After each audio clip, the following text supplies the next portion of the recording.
నమస్తే welcome to studio 4 news.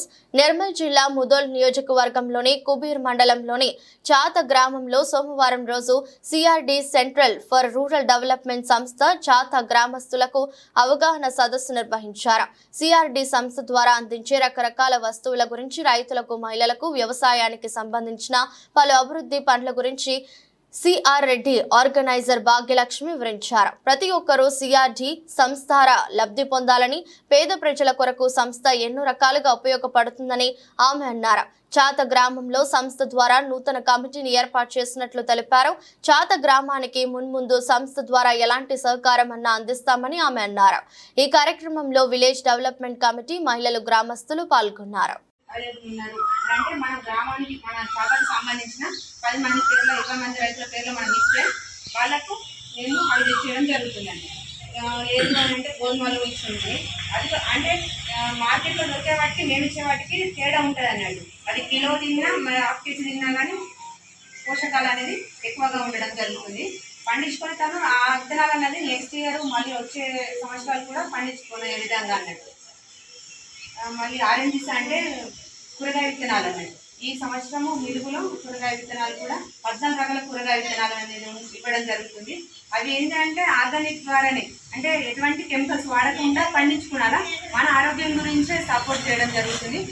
అంటే మన మార్కెట్లో దొరికే అన్ని కెమికల్ కొట్టిన కూరగాయలు కదా, అలా కాకుండా కొంచెం కొంచెం మన నుంచి మార్పు ఏర్పాటు చేసుకుంటేనే ముందున్న తరాలకు మనము కొంచెం మంచి ఆరోగ్యము, మంచి ఏది రసాయనిక మందులు వాడకుండా కనీసం మన ఇంటి మందమన్నా కానీ ఆర్గానిక్ రూపంలో పండించుకోవాలని ఆ ఉద్దేశం అన్నట్టు. ఆర్ఎండి ఓకేనా. మీరు కమిటీని ఏర్పాటు చేసుకున్నారా? 10 మంది రైతులు వాళ్ళు కంప్లీట్ గా మీటింగ్ పెట్టుకున్నప్పుడు మాత్రం వాళ్ళే రావాలి. ఇప్పుడు మేము కమిటీ ఫార్వర్డ్ చేసి ఏమన్నా ఇన్ఫర్మేషన్ ఇవ్వాలంటే ఎవరికి ఇవ్వాలి? మీ కాంటాక్ట్ నెంబర్ వీళ్ళ దగ్గర ఉంది. ఆల్రెడీ నేను లాస్ట్ ఇయర్ నుండి వర్క్ చేస్తున్నాను. లాస్ట్ ఇయర్ వీళ్ళకు విత్తనాలు సరఫరా కావాలా, అది కావాలని అంటే విత్తనాలు అని కాదండి. ఇప్పుడు చెక్ డ్యామ్స్, వాళ్ళు వాటర్ ట్యాంక్స్ సంబంధించేసి చెరువు గుడి, చెరువు గట్టు పెంచడము, నెక్స్ట్ మళ్ళీ చెక్ డ్యామ్ కట్టుకోవాలనుకున్నాను కానీ అటువంటి పని మరి అంగన్వాడీ ఏ విధంగా నడుస్తుంది, పౌష్టికాహారం అందుతుందా లేదా బాలింతలకు, ఇంక్లూడింగ్ మన విలేజ్కి సంబంధించిన ఫుల్ ఇన్ఫర్మేషన్. మళ్ళీ బౌండరీస్ ఏమేమి ఉన్నాయి, వ్యవసాయ భూమి ఎంత ఉంది, పంట భూమి ఎంత ఉంది, కామన్ ల్యాండ్ ఎంత ఉంది, మన విలేజ్లో కామన్ ల్యాండ్లో ఏం పనులు చేయాలి, అంటే ఊరి మీద భూమి ఉంటుంది కదా, ఊరి భూమిలో పండ్ల చెట్టు పెట్టుకుందామా, లేకుంటే పశువుల మేత కోసము రెడ్డి విత్తనాలు అలుసుకుందామా అనేది డిసైడ్ మనమే. విడిసి ఉంటే విడిసి లేకుండా మన విలేజ్ అంటే విలేజ్ కంప్లీట్ చర్చ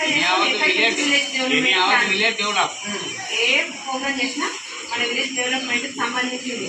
అంటే ఇది రాజకీయ పరంగా కాదు, వేరే పరంగా కానీ కాదు, అయితే కమిటీ మెంబర్స్ నేమ్స్ ఇవ్వాలని కోరుతున్నాను. ఎవరైతే అంటే మళ్ళీ మీటింగ్స్ అంటే రాను వీలుగాలని కాకుండా మీతోని మన విలేజ్కు ఉపయోగపడాలి.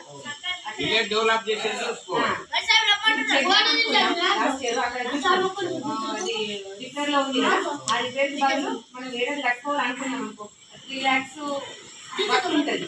అదే కంట్రిబ్యూషన్ మన మీరు ఈ కమిటీ అనేది విడిసి వాళ్ళతో మాట్లాడాలి. మనం జడ్జాన్ని కట్టుకుంటే ఇంతమంది రైతులకు ఉపయోగపడుతుంది కాబట్టి మనము ఆ 3 లక్షలకు 10-20,000 కంట్రిబ్యూషన్ ఇస్తే వాళ్ళు మనకు 2 lakhs అనేది మనకి ఇస్తే ఉపయోగం కదా. ఇప్పుడు ఇంకోటి సోఫిట్స్ అయినా కానీ ఇప్పుడు విలేజ్ నుంచి అట్లా వెళ్తుంది కదా, అక్కడ ఒక సోఫిట్ కట్టించుకున్నాం, దానికి కూడా కంట్రిబ్యూషన్ అనేది ఈ సంవత్సరం పెట్టేది అన్నట్టు.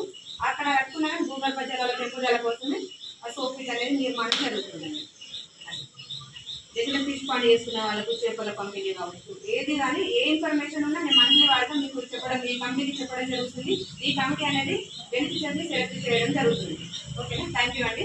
కమిటీ మెంబర్స్కి వీడియో ఫోటోస్ తీయండి. 10 మెంబర్స్ కమిటీని సెలెక్ట్ చేయాలని కోరుకుంటున్నాను. Committee members